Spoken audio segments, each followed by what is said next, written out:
Salut les amis, j'espère que vous allez bien. Aujourd'hui, on se retrouve pour une toute petite vidéo pour un peu vous donner des nouvelles de ces derniers jours, des différentes explorations qu'on a tentées. Pourquoi ce week-end aussi, on ne vous a pas posté de vidéo sur la chaîne.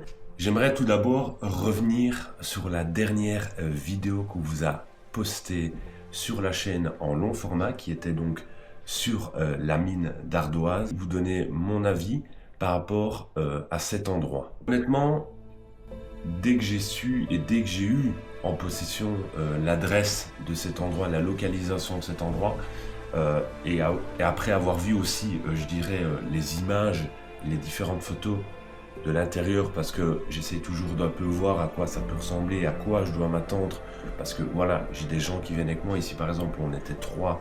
Donc, il y avait toujours Audric qui était là et Fabrice qui était là, qui vient occasionnellement sur la chaîne. Donc il faut savoir que dès qu'on arrivait sur place, l'entrée en elle-même, comme vous avez pu voir sur les différentes photos et sur les différentes images vidéo, il faut savoir que c'était très obscur. Ça avait vraiment un côté très hostile. Maintenant, les endroits abandonnés ont tous un côté hostile, mais le côté souterrain, fragile, parce que ça reste de l'ardoise, et ce côté très fermé, très petit, parce qu'il faut savoir que hauteur sous plafond, je me tenais debout, je touchais le plafond, donc c'était très petit. Je pense qu'on était sur grand maximum 1,40 m au niveau de la hauteur de plafond, et la longueur totale de la mine faisait environ 300 mètres.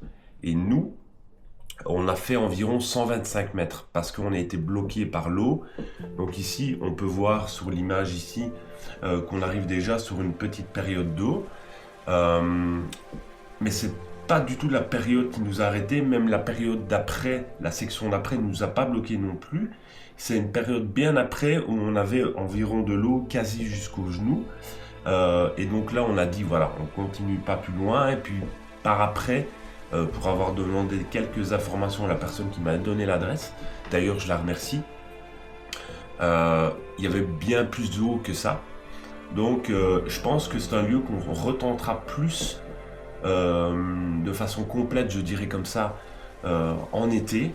Peut-être que les niveaux de l'eau, des eaux auront diminué, et puis on verra bien. On essaie aussi les amis de vous faire un nouveau format avec des petits débriefs de nos dernières vidéos et de nos vidéos en général, pour vous donner un peu nos avis à froid, parce que souvent dans les vidéos qu'on vous propose, c'est un avis à chaud, hein, clairement. Donc là après on vous fait un peu un avis à froid pour vous dire un peu le ressenti par après, et voir aussi si on a pris peut-être aussi trop de risques, ou ce qu'on conseille de faire pour ceux qui connaissent l'endroit et qui aimeraient le visiter, notre avis un peu de prévention par rapport à ça. L'exploration du fort les amis, c'était clairement l'exploration la plus dangereuse qu'on a faite donc depuis la reprise de lieu à l'abandon et de X Zone Wide. Il faut savoir que ce fort, et on l'a appris par après, était un des forts les plus dangereux en termes d'état de la région. Je ne vais pas, bien entendu, vous donner la localisation de cet endroit, mais c'était un endroit, vraiment très très dangereux. On le voit dans les images clairement ici que le soubassement, le plancher est en train de s'affaisser. Il faut savoir que les étages en dessous étaient possiblement inondés, qu'on a bien entendu pas exploré, parce qu'on va le voir plus tard dans la vidéo.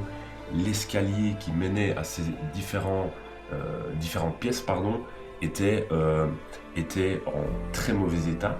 On peut voir aussi que ici il y a un soubassement aussi, et puis il y a de l'eau, malgré que là c'était plus, on dirait, une flaque que vraiment un étage en dessous. On voit ici aussi que ça a été complètement défoncé. Bon, l'arche est encore relativement en bon état, c'est ce qui était un peu plus rassurant. Mais l'état du fort clairement était dans un état très très dramatique. Et puis voilà, je suis pas là pour donner l'envie aux gens de faire ça, parce que très clairement les souterrains, les endroits comme ça sont très hostiles. sont très dangereux. Il faut savoir que si vous restez bloqué là et que vous n'avez pas nécessairement le bon matériel en termes d'éclairage, ça peut devenir très dangereux.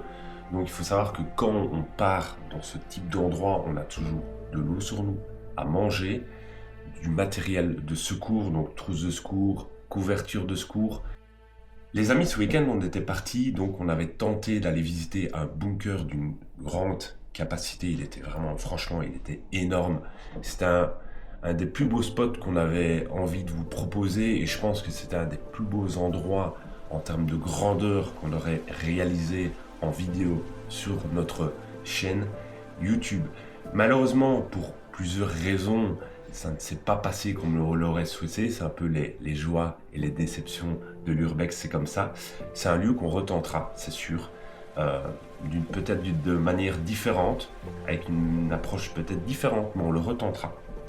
On vous en dit plus prochainement sur la chaîne par rapport à cet endroit. Clairement, les amis, la vidéo ne serait pas la même du tout si je ne vous parlais pas d'un élément emblématique de nos différentes vidéos qui est aujourd'hui un objet de souvenir que je garde sur mon bureau pour faire mes vidéos et je l'observe de temps en temps. C'est clairement notre Nikon D3300 qui était un élément fantastique durant nos différentes photos sur la page à l'époque due à l'abandon qu'aujourd'hui on utilise moins. C'est un appareil qui nous a procuré et réalisé des photos complètement folles.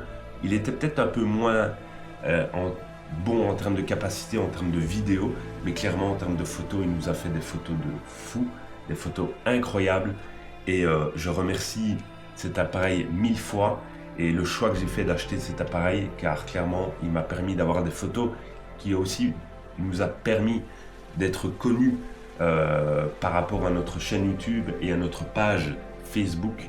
Donc ça c'est super chouette et voilà, c'est devenu un élément clairement de bureau, un petit souvenir que j'ai décidé de garder par rapport à l'ancienne époque. J'espère clairement que cette petite vidéo les amis vous aura plu. Je voudrais tout simplement aussi remercier une personne qui m'a permis entre autres de visiter la mine C et de tenter le bunker, donc qu'on retentera.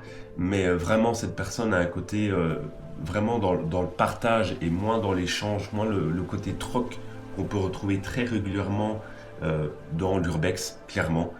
Donc j'ai vraiment apprécié, j'apprécie vraiment cette personne à ce niveau-là, qui est vraiment dans, je le répète, dans le partage de beaux endroits et vraiment de faire vivre des choses aux gens. Donc ça, je trouve ça vraiment chouette. C'est une très très belle mentalité que malheureusement on ne trouve plus beaucoup ou qu'on ne trouve pas du tout dans le monde de l'Urbex, qui est un monde un peu comme je le répète, d'échange, de troc et un peu du ah non, moi je l'ai trouvé, je te le donne pas, voilà.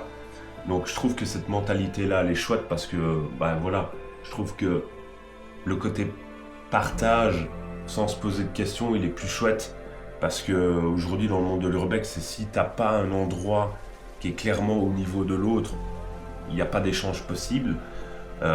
Donc voilà, je trouve que cette mentalité là elle est un peu, elle est pas chouette, même si on a été obligé de travailler de cette manière avec d'autres gens parce que voilà, c'est un peu le monde de l'Urbex, je le répète, qui est comme ça. Mais c'est vraiment chouette qu'on trouve des personnes qui sont différentes à ce niveau-là. Donc je voulais simplement clairement le dire. Et puis nous les amis, quant à nous, on se retrouve très vite, je l'espère, pour de nouvelles explorations. Salut les amis et à très vite dans X Zone Wide.